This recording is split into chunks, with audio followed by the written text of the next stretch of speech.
শিশুদের বিজ্ঞান মনস্ক চেতনা গড়ে তুলতে দক্ষিণ জেলা ভিত্তিক বাল বৈজ্ঞানিক প্রদর্শনীর শুভ সূচনা হয়ে আছে। বেলোনিয়া পুরাতন টাউন হলের মুক্ত মঞ্চে বাল বৈজ্ঞানিক প্রদর্শনী কর্মসূচিকে সামনে রেখে এদিনের বিজ্ঞান কর্মশালা সহ দুদিন ব্যাপী বিভিন্ন বিজ্ঞান প্রদর্শনীর সূচনা হয় মঞ্চ উপবিষ্ট অতিথিদের হাত ধরে। মঙ্গলবার দুপুর 12টা নাগাদ প্রদীপ প্রজ্বলনের মধ্য দিয়ে এই বৈজ্ঞানিক প্রদর্শনী অনুষ্ঠানের কর্মসূচির সূচনা হয়।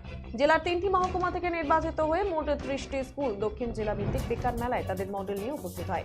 বিজ্ঞান মেলায় অতিথিরা আলোচনা রাখতে গিয়ে স্কুলের ছাত্রছাত্রীদের আরো বেশি করে বিজ্ঞান বিষয়ে উৎসাহিত করা, নিজেদের লক্ষ্য স্থির রেখে মনোযোগের সাথে এগিয়ে যাওয়া এবং দক্ষিণ জেলা ভিত্তিক বিজ্ঞান মেলার মঞ্চে উপবিষ্ট ছিলেন বিধায়ক মাইলাপুর মক, বিধায়ক প্রমোদ রিলাং, বেলোনিয়া পুর পরিষদের চেয়ারপারসন নিখিল চন্দ্র গোপ, দক্ষিণ জেলার শিক্ষা আধিকারিক সুবীর মজুমদার, বিশিষ্ট সমাজসেবী গৌতম সরকার সহ অন্যান্য অতিথিরা।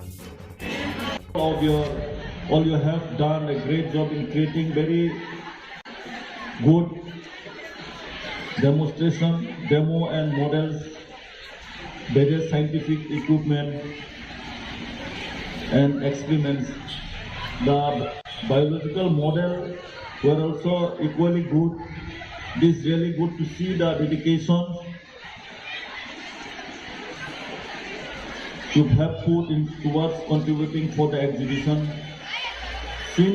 Since science is a very interesting field, and I request all you not to give up your patience for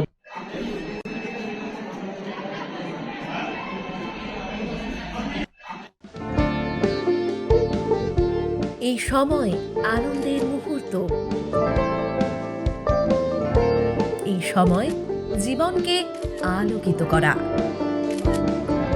এই উৎসব আসল হাতের জাদুতে,